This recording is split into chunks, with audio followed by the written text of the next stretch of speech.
Greetings, ladies. Greetings. I hope you all can hear me. I'll bring this in a little bit closer so that I'm hoping that the lighting and everything is okay. I just got back in town.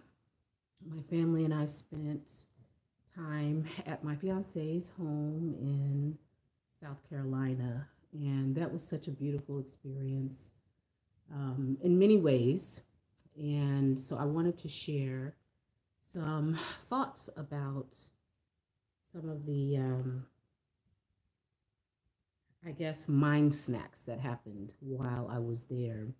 And one of them was this concept of the stories that we tell ourselves.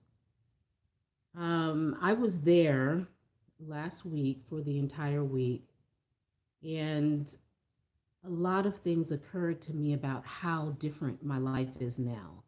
A lot of things occurred to me in terms of just how many changes have taken place over a short period of time. And I thought about how I personally have changed and how my changes facilitated the other changes in my life. So, a little bit of background, there was a time when I was in my early 20s, and, I was very politically oriented, very much into, Black history, African history. I was a African American minor in college. And for me, the concept of um, race based thinking was a concept that I took on and took hold of um, with such tenacity that it had a spiral effect for me. And part of the reasons why I attached to that was because I grew up in a home that did not value teaching or learning about or explaining African history, African American history. And so I did not grow up with having, um, that information. I didn't grow up even really learning about Martin Luther King, for instance. I really didn't, of course, I never heard of Malcolm X until I was actually in college. I mean, can you imagine? So it just wasn't something that was valuable to my mother. And so, of course, she never really shared that information. And so I felt some type of way about that because I was going through things. We lived in predominantly white neighborhoods. I even lived in Nebraska for a while. And so I was experiencing racism and certain things that were happening to me. I was experiencing them, but it wasn't something that I was able to really talk about and talk through. It was just something that happened, and it is what it is. And so, in reaction to that, I went on the total opposite of the spectrum because my mother had grown up very, very poor, and she had had issues in her upbringing with really wanting to pursue higher education, the first in her family to graduate from college, and she really did a lot of firsts in her life. And so for her, that was a driving factor in pushing her to do the things that she was able to do and really accomplish in the 70s and 80s as a Black woman, really climbing the corporate ladder in very white male oriented environments, especially in that time. It's not 2018, 2019, but it was the 1970s and 80s. So for her, it was very, very important for her to stay focused on her education and on her career and climbing that ladder, being in the right neighborhoods, learning about certain aspects of upper middle class or upper, the higher classes economically. And so it, of course, was not of interest to her to be talking about, Black American issues. And so I went the opposite way, and I saw after 20 some years of going in the opposite direction how that played out in my life. So um, I made choices that were not beneficial for me. I made a lot of choices just in terms of the men that I dated. And then I had two 10-year relationships. Um, and so that was 20 years basically that I was with just two men. However, we were more and Rasta oriented. And I did spend time, about 4 to 5 years, in West Africa also. But I was very much anti quote unquote capitalism. I was very much anti wealthy people, and just very much into um, the quote unquote black struggle. And what I found through working with various organizations over many, many years, as well as community work, and just surrounding myself with those type of individuals that found the same ideals important to them, that it was just as dysfunctional as any other subset of people or groups. Like I wasn't seeing any advancements. I was not seeing the ability to unite, the ability to help the cause of women and children within the community. None of that was happening. But the story that I was telling myself at that time in my life was that, hey, as a black woman, we're struggling, that, white folks did this and did that to us, that, anti-establishment.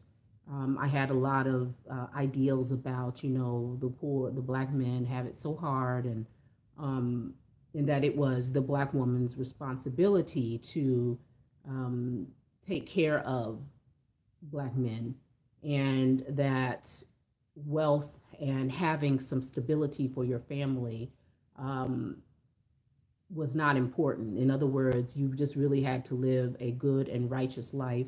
I did have religious ideas also, being Rasta, really biblically, the whole thing of submitting from a biblical perspective to your man. Like all of that was going on.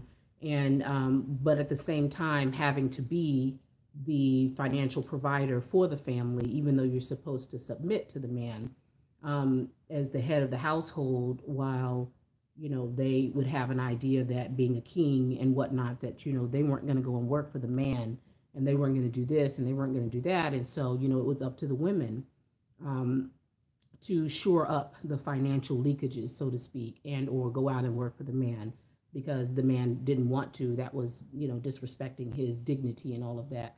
And so there are a lot of those concepts, and I see a lot of that happening now. And so that's not something that I subscribe to anymore. And once I realized after like the 20th year that, what, this is not working for me, I'm going to just do something completely different. And I completely left that behind. So I'll go through, I've mentioned it a lot on my Facebook page, and I'll definitely go through that whole story because it's interesting. And certainly my deliverance, as I like to say, my deliverance from that situation was awesome. It was epic, to be honest. It was completely epic. So that's definitely a story for another day. But the story that I was telling myself was what I got, which was impoverishment. The story that I was telling myself was that their racism was so horrible that you just can't get ahead. I was telling myself that um, being treated well, being adored, being pampered, having nice things was not necessary in life. And so I didn't get treated well. I didn't have nice things. I used to even say, diamonds and things like that, or, who cares, and because I was always about, people are so materialistic. I'd had dreadlocks for over 20 something years, so I had issues with girls who permed their hair. It was like everything was a problem. And that was the life that I was living, and that was the story that I was telling myself. Natural hair was a problem. Eating meat was a problem. I was vegan for like 10 years, and Hmm, I was actually about 15 years, and then went um, vegetarian, and then finally now at this point I'm pescatarian. But it was just a problem. Like everything was a problem that had to be fought against. Oppression was real and all of that. And that's not to say that these things do not happen. So please don't get me wrong with that. But what I'm saying is that when your predominant thoughts in life are that um, are centered around powerlessness and centered around judgment of others, and for their life choices, that means that you are taking the onus of really taking your life in your own hands and making of it what you will, is taken away from you. You take that power away from yourself. And so, even though I was a great proponent of ones like Marcus Garvey and Malcolm X, and who really talked about building yourself up, building your character, and creating the life that you want for yourself, uh, I wasn't actually applying that to my own particular life. So it ended up being a case where, I just was struggling all the time financially, never had nice things in terms of just quality things that can last for a while, very judgmental about everyone and everything. And I ended up bringing myself to a complete standstill where the idea that I was not deserving of good things or could not have good things because of the man and because of racism or because of materialistic people or looking into the wrong for the wrong things out of life. And that actually, colored my choices in men also who were not invested in true masculinity. Um, it's a very powerless group of men that, I spent my time around. And so now that I look at my current life, now that I look at the changes that I've gone through, when I look at the man that I've currently attracted into my life, and I was sitting in his home in South Carolina, I was amazed at how very powerful the shift in my story was for me in my life, and how it also affected my children. My previous stories affected my children in a way that kept them very vulnerable um, to the winds in terms of if things were to happen, I didn't have the money to, you know, fix the situation. You pretty much are just at the mercy of whatever is coming your way without having the defense to be able to financially help yourself. And so it's amazing how, even though, I was very anti quote unquote capitalist and very anti materialism and whatnot, but these men who are very much into the whole pro this and pro that and the spiritual pimps out there, they don't have the wherewithal to save and protect their families either. And so you have a situation where you have male energy that's got a whole bunch of bravado, but at the end of the day, doesn't have it to protect his family. And so when I look at my fiance and the life that he's led, that he's able to protect and provide for his family is also very, very important to him. It's amazing to me that I see the difference, but it had to do with the story that I was telling myself and the new stories that I began to create and to tell myself over the past 2 to 3 years, where I really went through quite a bit of transition in my life and changes from the inside out. So it happened from within. And once I began to realize that money is a neutral energy. It's neither good nor bad, but certainly a life without it um, created great and perilous situations in my life and for my family, foreclosing on my home, living in a long term hotel for a while, and all this time. Mr. Spiritual Pimp didn't have the wherewithal to help us get out of that situation. I had to do it, and he sat back. And that is something that would have never happened with my current, fiance. And so I thought about that. The story that I was telling myself was that I was not valuable, that I was not valued, and that I could live life in a way that I just was going to have to sink or swim and get myself out of situations should they come up, but that I could not depend on a man to do these things for me.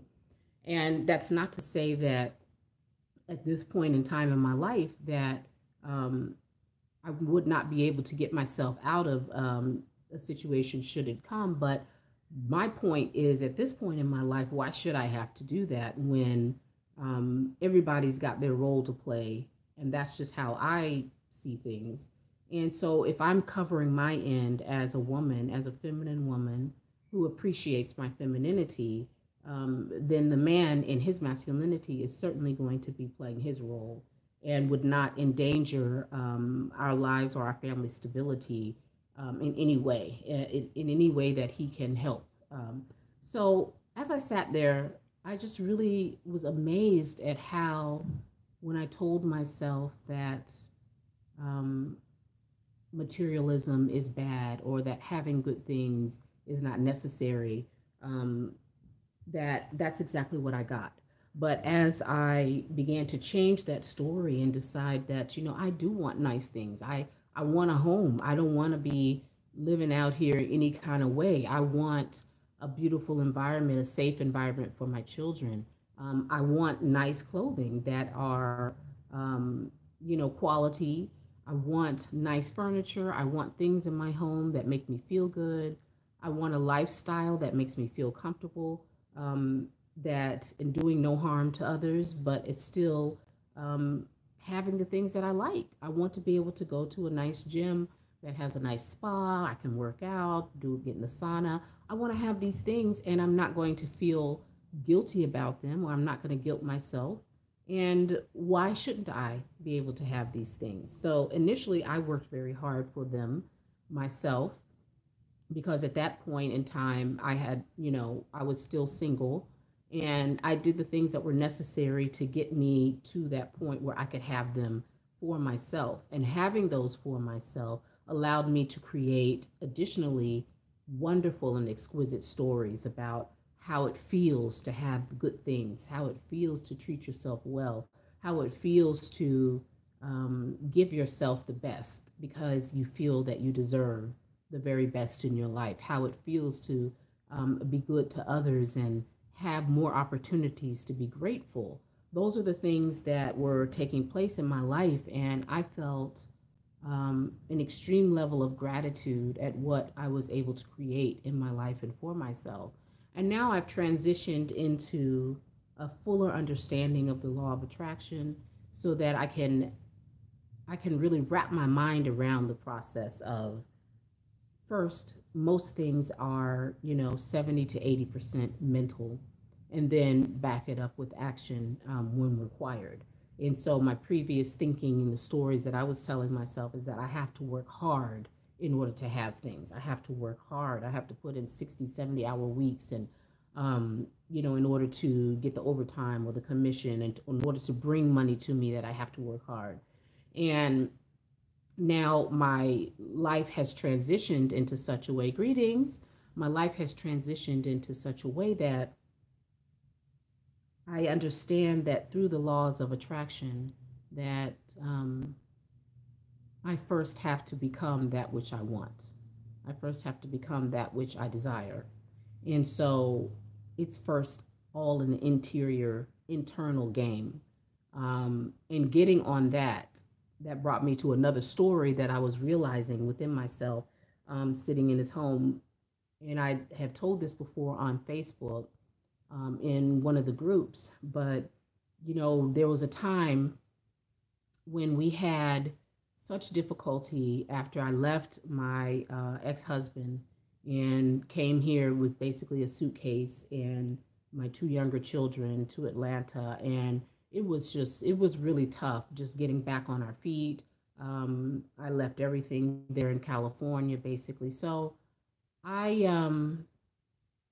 I had challenges. I had financial challenges, and I ended up at one point, because I was with a really shoddy property manager, that my contract that I was working had decreased the hours to such an extent that I wasn't able to keep 40 hours. But I had made a promise to myself that I would continue to, that I wanted to homeschool my younger set of children.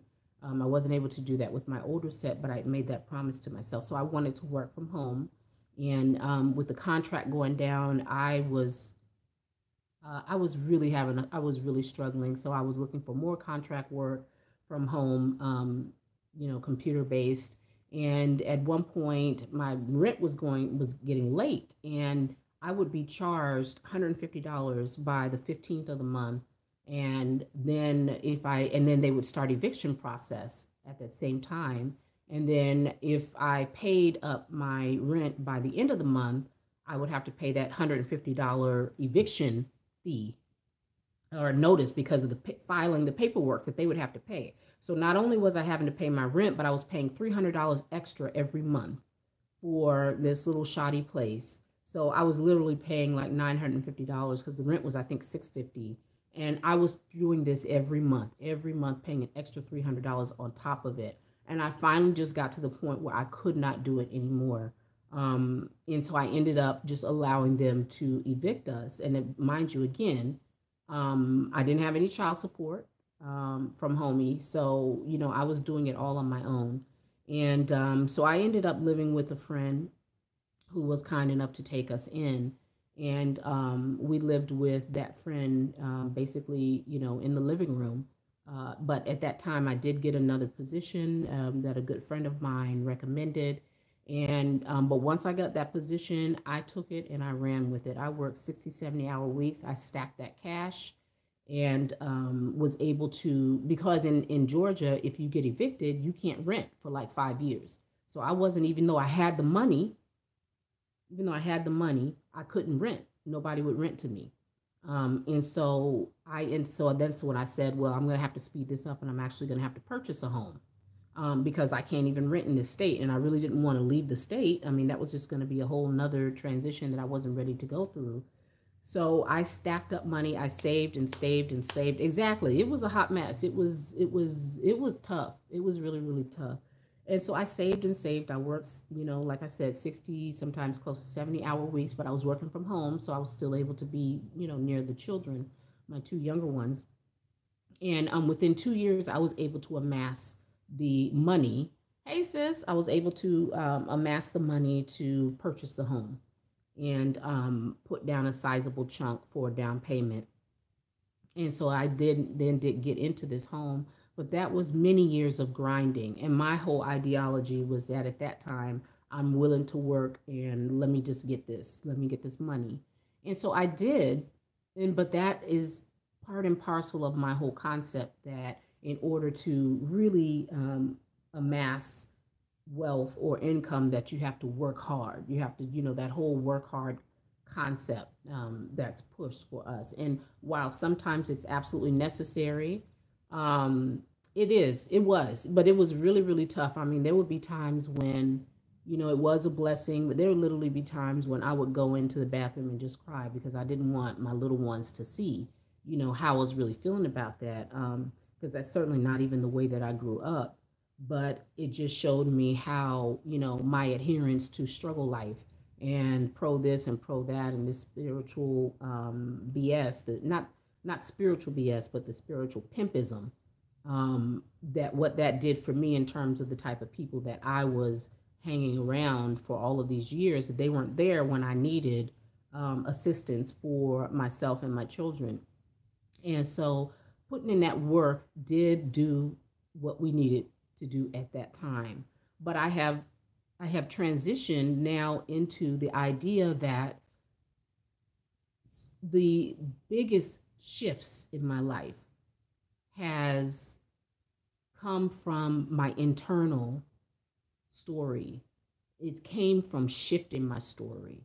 It came from understanding that I am worthy, that I am valuable, and that it is quite all right to work or get yourself into a situation where you can enjoy the finer things in life, where you can have good things, where your children can be grow up in a safe neighborhood where they can go out and ride their bike without you worrying what's going on with them, and that you can also experience a level of expansion and wealth that doesn't make you evil just because you are experiencing a level of wealth, you know? And so that was a huge shift for me. That was a huge shift for me because I immediately equated wealth and wealthy people with evil, you know, like, oh, you know, sweatshops and these capitalists, you know, they're killing us and they're doing this and they're doing that and they're over in Africa mining gold and mining this and mining that. And I really felt a ways about that, you know what I'm saying? But I had to understand that money in and of itself is not evil, it's the people who have it. If they make choices that you perceive as evil, then that's what it is. But the money in and of itself is not. And the way that the world is set up right now, you're going to need to have something. Otherwise, because when you get to where I was, um, you out. You know, you are basically butt out in terms of if you don't have the money to pay your rent, to pay your mortgage, to buy food or whatever. The world isn't set up on anything but the money system. So you need it in order to get the things and to do the things that you want. And so when I was sitting there at the house, I keep digressing and coming back, but I remember telling my girls um, when we were still in the living room of my friend's home for a good 2 years while I worked my butt off. I said, you know what? When we get our home, we are going to just have so much fun. I remember us going to a friend's house and it was just like so surreal. Like my friend's daughter would have her own, bedroom. And I was like, my children don't even have their own bedroom right now.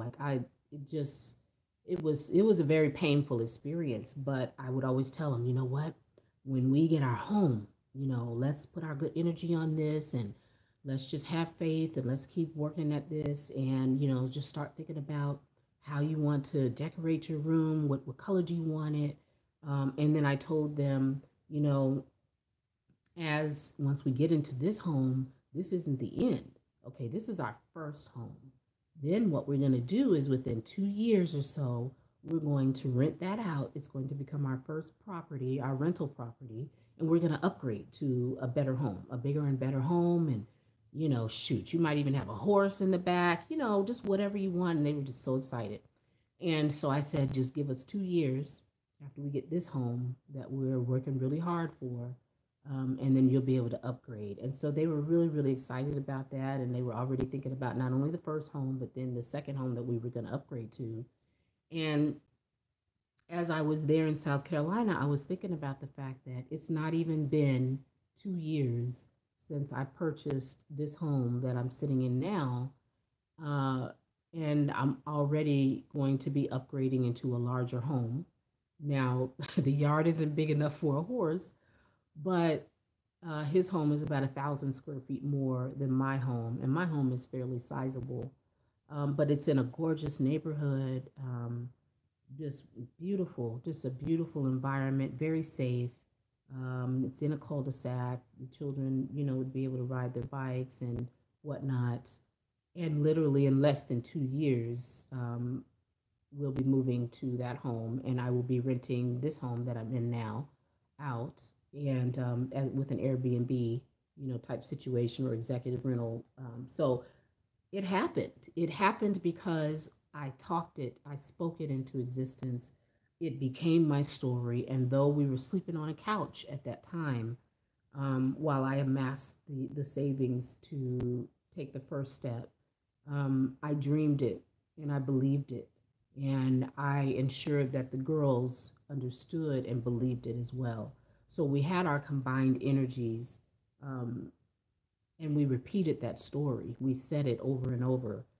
We talked about how it was going to feel to be in the new home. We talked about the colors, what it was going to look like. And then we started imagining the larger home and all the things that we could do with that property and the land and the horses and whatnot. So we were participating in creating an experience that would allow us to filter that down into the 3D world that we're living in right now. But it started internally, it started in the mind, and it started with the story that we were telling ourselves. And so when I sat there, I just said, this is absolutely amazing, the way in which life has changed. Oh, don't cry, sis. I know. I feel like, and I know, sis, you've heard, and you've been aware of my story as well. And the other thing that, I wanted to share with you all in terms of the story we tell ourselves, and part of the reason why I was sharing that story about working 60, 70-hour weeks and everything that I needed to do to get myself and my children out of that situation. Again, I had that concept that in order to create, in order to have more, I had to work hard at it. And now I am at the point where I understand that yes, I did work, but it was also first the mind.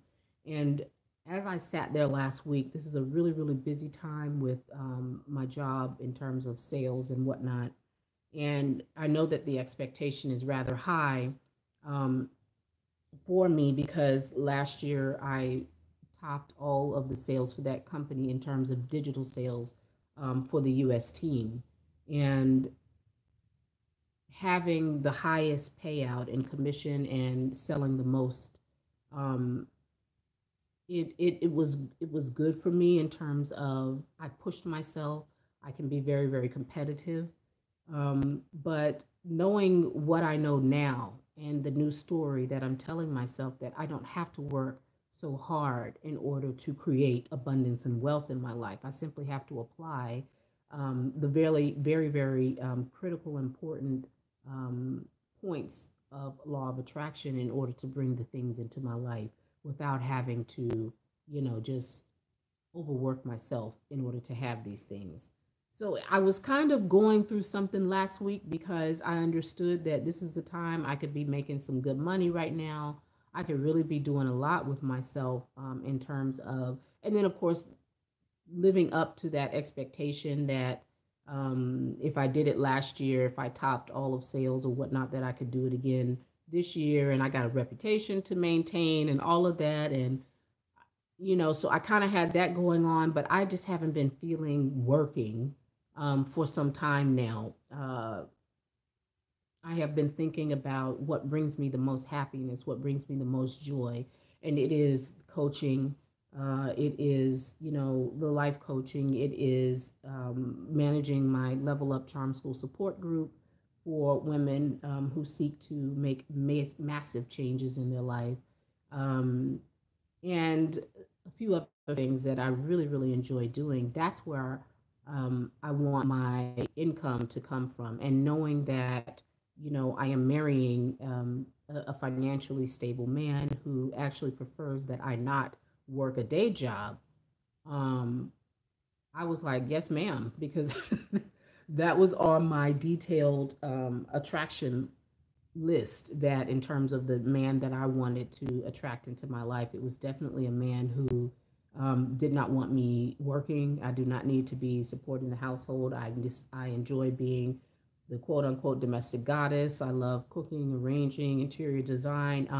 And I also do want to be able to spend much more time with my children with the homeschooling and really just promoting their success and spending more time, exploring the things that interest them most, as well as my older children, really just working with them, helping them to understand the entrepreneurial life and perhaps working on businesses that I can incorporate them in. And just generally, properties. I want to get into real estate. So it's not that I will not be creating wealth. I mean, that's something that's critical and key to just my own personal makeup. I like creating and having that reciprocated to me in terms of the wealth, the results of it. So that is definitely still going on. But as I thought about it, exactly, sis, I said, I want to live my purpose. And right now, I'm in a point of some contrast going on because while I am thinking ego based, that I really kind of stepped back from sales at my job,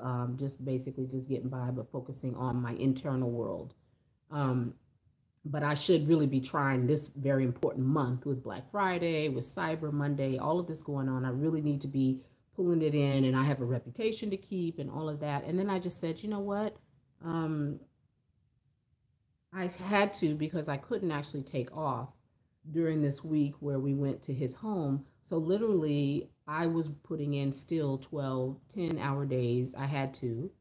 Um, and so the children, fortunately, my in-laws were there, and so everybody just had fun with the children.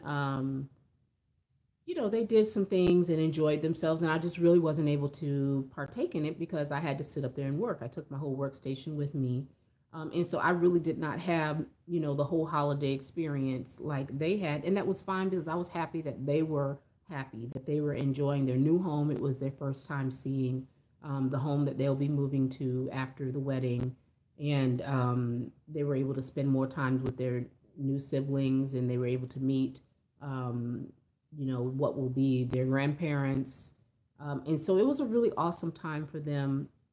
But I was sitting up there thinking, this is not what I want to do. This is like, I'm a big, big proponent of time and how time is spent. It's a valuable, valuable commodity for me, is time. And why am I sitting sitting here 10 to 12 hours working and doing something, or why am I doing more than I need to be doing, because of ego, or because I feel like I'm trying to live up to something that is no longer my story. It's no longer my life. I'm no longer top salesperson of such and such company. I am me, and I am a whole new person. I am doing different things. I am envisioning more for myself in other aspects of my life.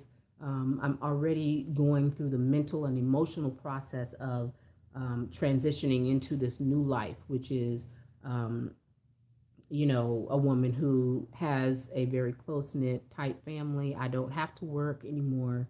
And I will be just doing a whole lot of other things, learning a whole new realm of life in terms of finance and investments and real estate, and just a plethora of things that I want to do, as well as getting back into wife mode. So that's my new life. That's what I want. But yet I was hanging on to an old story, which served me at one point, and it allowed me to climb my own personal ladder. But it's actually no longer my current story. It's time to move on. And so in doing that, I had to kind of work with myself. I had to kind of ask myself, and that's something that I do a lot. I talk to myself. I ask myself questions like, why are you doing this, or why are you feeling this way, and where does this stem from? Is it really, really important to you? Are you still feeling a sense of instability or a sense of lack, that you have a man in your life who can take care of you, who can, pay your mortgage if need be, who can do all of these things for you, and who offers and does help with various things. So why are you still um, pushing this rock up the hill? And so I had to really kind of take some time and talk to myself and really, think about why I am pushing myself. And by the end of the week, because I had not had a day off, I was feeling like by Saturday and Sunday, I was feeling a huge level of bodily fatigue. And that is something that is a no no for me, because I understand that this body, as my temple, has to be able to house a certain level of high quality energy so that I can then create high level thoughts. And it's through my thoughts that I create a high level life. And so it's really, really important to me that I manage my energy levels, and that I'm constantly um, doing an inner check with my GPS system, so to speak. And what am I attracting into my life? What am I bringing to myself? What thoughts am I having that can bring things that I do not want, that can create situations that I don't want to deal with? And so in doing that, I did my inner search Saturday and Sunday, and I was like, oh my God, I'm exhausted. I was really, really tired. And I realized that I had just spent the entire week sitting upstairs working. And while I'm very grateful for the job and the position that I had and have, and it served me well, but it's no longer something that I need to focus on in terms of it being the source of my abundance. Life has transitioned into a situation where my abundance is going to be coming from a multitude of sources, but not this one here. So I put that sword down and I just decided that, you know what, I am not going to, this is no longer my story. I mean, bottom line, it's no longer, I am no longer Leah, top salesperson of X, Y, and Z. I am Leah, who is transitioning into a life that I want. And this is happening. And I'm not going to show up to the party not prepared. And so for me, the party is this transition, the wedding that's taking place in the spring. More on that. I will be doing several videos on that because I have so much to share with you all. So I'm really, really excited about that. But I'm not going to show up unprepared. Like I need to. That is how I manifested so many things, is by placing myself in the space that I'm envisioning for myself. So when I was envisioning this home, you know, we were already just sitting together, talking about it, feeling it, thinking about it as if it already was. And that's how we were able to stay the course, keep our emotions and our energy focused on that and not be distracted. And that's how we created the situation that brought this house into our existence. And so it's by the same token that, you know, I am already envisioning my life moving on into the second home, moving into married life again, and everything that's coming with it that I'm envisioning. So I'm already mentally there. But I did notice that I still had some little things hanging on with in terms of this job and the stress. I should actually be working right now, but I took off and got myself together. And I said, you know what, I'm just going to do a live. I haven't been able to do a live since before I left town. And I should be in there getting sales right now. And I'm not. I'm sitting here on break and doing this video. So it is what it is. So that's really what I wanted to share in terms of the stories that we tell ourselves, and what is the story that you've been running in the background. What is the soundtrack of your life? What ideas do you repeat to yourself over and over without even thinking about them? Child, yes, honey. You know what? Yeah, that's a good one right there. Enjoy it with a glass of wine. Um, and that's really what it's about. Like I'm really about enjoying the moment, being grateful and enjoying where I am as much as possible, and not always, and not seeing my future visions as something that to be stressful about or something that's supposed to stress me out. I'm really about enjoying it, enjoying the journey. I'm not going to arrive at quote unquote retirement, whatever we talk about, you know, for at 65, and now I'm supposed to get an RV and drive around the country and enjoy life. I'm actually going to do it now, but I'm able to do it more so because of right thinking and right choices.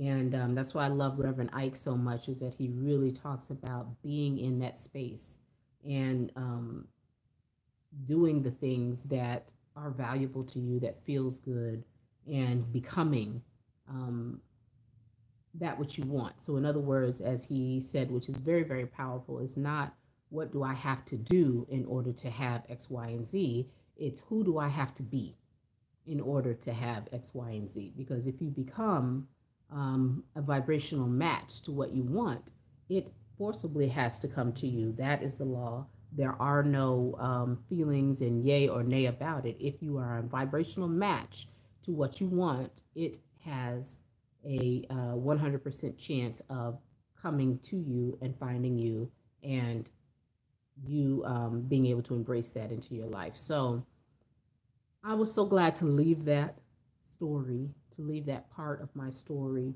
and really have the courage, because it's not like courage is something you get once and then you don't need to call upon courage again ever in your life. I mean, to me, living this life has required courage every moment of the day, you know, deciding that even though we were sleeping on a couch in my friend's living room, um, I still had the courage to fight and to believe, and to fight for what I wanted for my children's sake. I had the courage to have faith that this was coming, even though that there was no evidence that it was coming. And to me, that required a lot of courage, despite the fact that, yes, you know, I would, like I said, go in and, you know, cry in the bathroom sometimes. There were times, even though I had the money, but, you know, mortgage companies would tell me no because there hadn't been enough time passed, to show that I had made, you know, good faith on my credit cards. You know, you needed a certain time frame. Then first it was 6 months. So I went out looking again and tried to get a pre-approval. And then no, it's going to be a year. And so I went home and cried again. You know, it was just one thing after another, uh, that felt like there were obstacles in my way as much as I was trying so hard to do this thing for my children to get us out of this, you know, the situation that we were in. And so it took patience, it took time, it took focus, but we did finally do it. And it's the same way where I have the courage to expect great things for my future. I have the courage to walk into this new way of living where I won't be responsible for the household.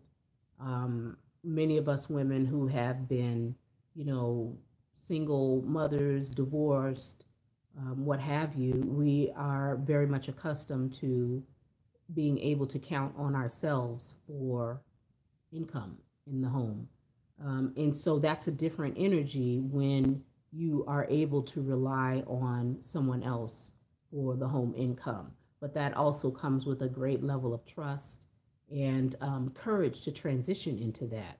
And then also just having the courage to transition into higher levels of understanding that abundance and wealth and the things that I want will not come to me by the sweat of my brow because I'm used to that. But it's going to come to me through the quality of my energy. And so to me, that is a new level of thinking. It's going to require a new level of belief in self. And I'm up for it. I'm up for the challenge. I'm up for, not the challenge per se, let me rephrase that. I'm up for the commitment.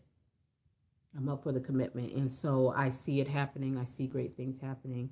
But the story that I have to tell myself is to make sure that um, I stay focused and then make sure that I stay in the moment and that I recognize the direction that I want to go so that, you know, I now need to begin envisioning the story beyond the story, which is I'm already moved, I'm already married, moved, I'm already, you know, a business owner, multi-million dollar business going on. Like I just have to recreate the new stories that I will be telling myself and that I am creating now. And so it's a powerfully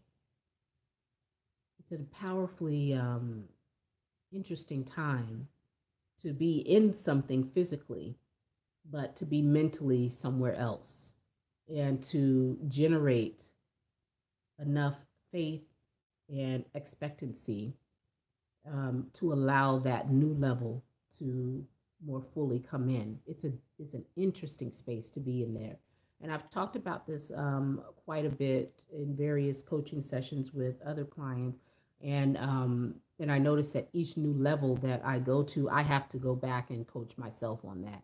That you know the things that you are desiring the most, even if you don't physically see them, the fact that you have desired it means that it is possible, that it is a very real reality for you that just you're not able to touch, but it's still real. And so having the courage to walk in that and not worry about what others may say or, um, that's crazy or, you need to just focus on what's in front of you right now because that's highly unrealistic and probably isn't going to happen. So, you have people saying those type of things in your circle if you have not cleaned up your circle. And so that is really, really important, because anybody that's in my circle, if I tell them what others would think is the most outlandish dream or the most outlandish something or other, they don't even bat an eye, like, oh yeah, girl, oh, tell me more. What is that? So what does that mean? So what do you think you'll be doing? And it excites them. It's not something. I don't have people in my circle that are telling me that that's impossible or that's ridiculous or whatever. So um, that was really, really important for me. I mean, my circle is amazing. Um, but no dream is too high or too expansive. Like, I love hearing about people's dreams, because that, I feed off of that energy, and we bounce back and forth. And so it's really, really important when you're telling yourself these stories that you have people around you that you can also tell these stories to, because once you speak it into existence, um, it becomes concretized. It's a concrete concept that you have spoken into existence. And being able to do that is so empowering. Having people, not necessarily that you have to have people believe in your dreams, but it certainly helps when you do have people around you who are not dream killers, that they're expecting even more from you. Um, so anyway, y'all, I'm gonna go ahead and go and do a few other things. I think I'm gonna be back in a little bit because I had a couple other things I wanted to share. And though this is longer than most of my mind snacks, I think it was a good one. Thank you all for being with me and for sharing this journey. I know most of the people listening to me are already Facebook friends with me, but when I finish this, I will definitely put my link to my Facebook page. If you're interested in the Level Up Charm School, that is a Facebook group. That's a support group for women who are in the process of leveling up their thinking, their money, their mindset, their appearance, any other aspect that they feel like they just need a good circle of very supportive, highly positive women in their circle. And then also I'll shout out to Connie Lauren Walker, who also has another Facebook group called The Laws of Enchantress. And I definitely will be speaking more about just how powerful her support group and her learning group has been in my own progress, because it definitely helped me to hone in and focus and create a detailed action list, which allowed me to actually be in the right frame of mind and a space to meet my fiance. And it's a marriage oriented group, but it focuses on healing, healing your sacred feminine self from the inside out, and then putting a really good plan in place to meet a man of your choice in terms of the aspects that are most important to you. So that was a powerful, powerful group, and it's still going on. And new lessons come out every couple of weeks where she does a lot of lives. Very, very informative and very powerful, empowering group. So I will put the links to both groups if you are interested, and so that you can find out more and you can contact us through those groups as well.